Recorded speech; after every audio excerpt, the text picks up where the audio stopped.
Hello, নতুন নতুন মন্দির, নতুন নতুন জায়গা এক্সপ্লোর করার নেশা যেন আমাকে পেয়ে বসেছে।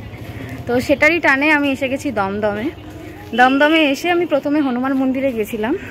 সেখানকার জাগ্রত বালাজি হনুমান মন্দির, সেই ভিডিও চ্যানেলে আপলোড করেছে, তোমরা অবশ্যই ঘুরে একবার দেখে নিও। তো সেখানে এসে আমি জানতে পারি এখানে আরও একটি মন্দির আছে এবং খুবই সুন্দর সেই মন্দির, সেটা হচ্ছে জগন্নাথ মন্দির। তো আমি পুরী গেছি, তোমাদের সাথে ব্লগ শেয়ার করেছি। আমি খিদিরপুরের মিনি জগন্নাথ মন্দিরে গেছি, সেটাও তোমাদের সাথে ব্লগ শেয়ার করেছি, তোমরা আমার চ্যানেলে খুঁজলেই পাবে। তো আজকে চলো নিয়ে যাই তোমাদের দমদমের জগন্নাথ মন্দিরে। তো দেখা যাক, চলো। অবশেষে খুঁজে খুঁজে সেই চলে এলাম দমদমের বিখ্যাত জগন্নাথ মন্দিরে। মন্দিরটি কিন্তু একদম নতুন। ইউটিউবে একটা ভিডিও হয়তো আমি পেয়েছিলাম, একটা কি দুটো, সেটার ওপর বেস করে লোকাল মানুষজনকে জিজ্ঞেস করে আমি কিন্তু এসেছি। মন্দিরটি ভীষণই সুন্দর। পুরীর ভিডিও তো আমি পুরী গেছিলাম, দেখেছি। খিদিরপুরের মিনি জগন্নাথ মন্দিরও গেছিলাম, তোমরা দেখেছো। তোমাদের সাথে আমি সবই শেয়ার করছি। তাহলে দমদমের এই এত সুন্দর মন্দিরটি কেন আমি তোমাদের চোখের আড়ালে রাখবো? সত্যি মন্দিরটা দেখে কিন্তু মন প্রাণ জুড়িয়ে গেল। হ্যাঁ, খুব বেশি বড় নয়, আশেপাশে অত বেশি জায়গা নেই, কিন্তু যেটুকু আছে সেখানে শান্তি পাবে তোমরা খুঁজে।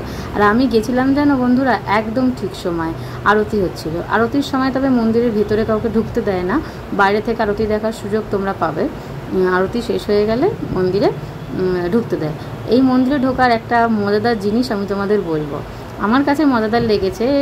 এর যদি রিজনটা তোমরা খুঁজে পাও তাহলে বলো, সেটা আমি একদম লাস্টে বলবো। তো একবার দেখো, আর এই যে দেখো আরতি হচ্ছে।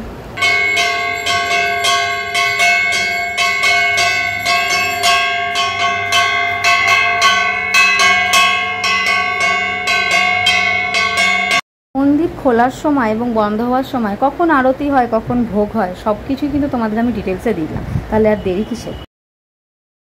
মন্দিরের টোটাল কারুকার্যটি ভীষণ সুন্দর, চোখ সরানো যাচ্ছিল না, এতটাই সুন্দর।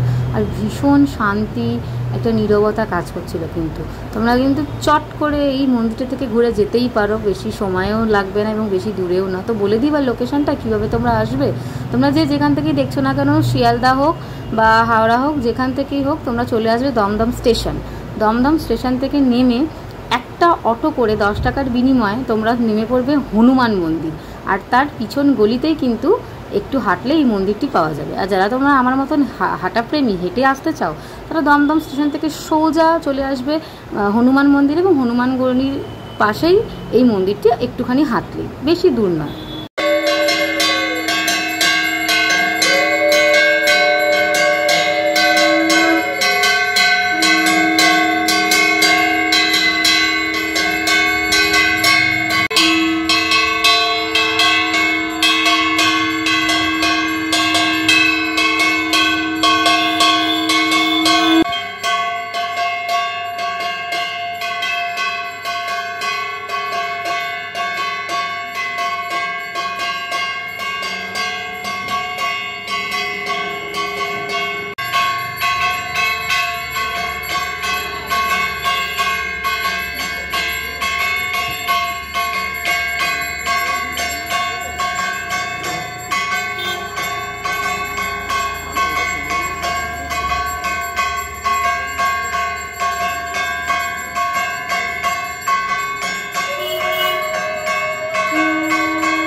জগন্নাথ মন্দিরের এই অপোজিটের রাস্তার দুধারে কত যে তুলসী গাছ হয়েছে তা বলে বোঝানোর না।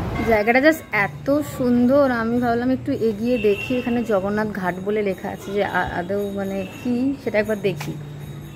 এবার জানি না কোথাও ভুলভাল জায়গায় চলে আসলে বকা টকা খাবো কিনা। না, ঘাটই, ঘাট বলতে ভেবো না নদী টদী, অনেক কিছু, একটা পুকুর, সেটারই ঘাট। চলো দেখাই। নদী নয়, পুকুরগুলোকে বাদিয়ে ঘাট করেছে, কিন্তু পুকুরগুলো পরিষ্কার করা নেই। যাই হোক, এখানে হয়তো পুজোর কাজে ব্যবহৃত হয় বা কী জন্য ব্যবহৃত হয় জানি না। ঘাটটার একদম অপোজিট থেকেই মন্দিরটা দেখা যায়, ভালো লাগছে। কিন্তু শীত শীত পড়েছে, ঠান্ডা ঠান্ডা হাওয়া, মন্দিরে পুজো হচ্ছে, আরতি হচ্ছে, ভালো লাগছে দেখতে।